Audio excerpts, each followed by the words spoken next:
छः सात 16 इसी में।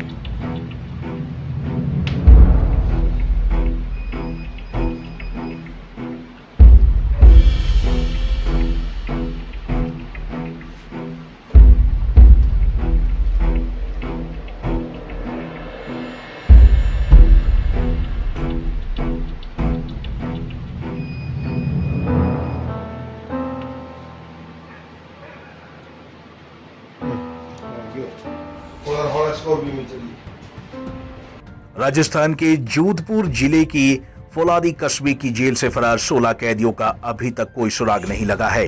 60 घंटे से अधिक का समय बीत चुका है, लेकिन पुलिस अभी भी कैदियों को अपनी पकड़ में नहीं ले पाई है।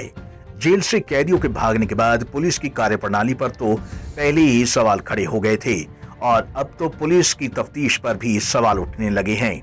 वहीं दूसरी ओर भारतीय पुलिस सेवा के वरिष्ठ अधिकारी और एडीजी संजय अग्रवाल ने भी फलौदी जेल का दौरा किया। इस दौरान अधिकारियों को कैदियों की तलाशी और अधिक सख्त करने के निर्देश दिए गए हैं। वहीं इस मामले में अब जेल के कई कर्मियों पर गाज भी गिर सकती है। जेल डीआईजी सुरेंद्र सिंह शेखावत की रिपोर्ट के बाद कई कर्मी निलंबित किए जा सकते हैं। सामान्यतः मैंने देखा है कि हैबिचुअल क्रिमिनल्स होते हैं, उनका तो रहता है कि भाई उनको वही अपराध की दुनिया में वापस जाना है, उनको एक फोबिया होता है नाम कमाने का। तो हो सकता है उस तरह की मानसिकता कुछ लोगों की होती है और कुछ लोग केवल इसलिए चले जाते हैं कि चले जाते हैं, कुछ दिन घूम लेंगे, बाहर रह लेंगे, क्योंकि ये लोग कभी अपने होल लाइफ के बारे में नहीं सोचते, फ्यूचर के बारे में नहीं सोचते। इनका सोच बहुत छोटा होता है, वर्तमान तक सीमित रहता है। तो कोई टारगेट नहीं होता, भागना है भागे।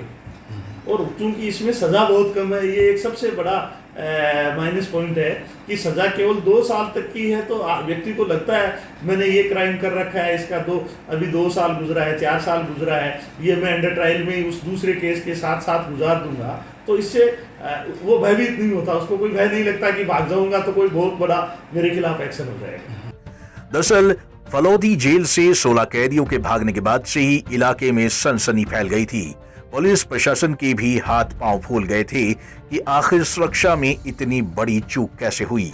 वहीं जेल के बाहर लगे सीसीटीवी में कैदियों के भागने की फुटेज भी रिकॉर्ड हो गई थी, जिसके बाद से ही पुलिस की कार्यप्रणाली पर सवाल उठने लगे थे और फलौदी जेल में अधिकारियों के दौरे पर दौरे होने लगे। लेकिन इन सब के बावजूद अभी तक पुलिस भागे हुए कैदियों को पकड़ नहीं पाई है।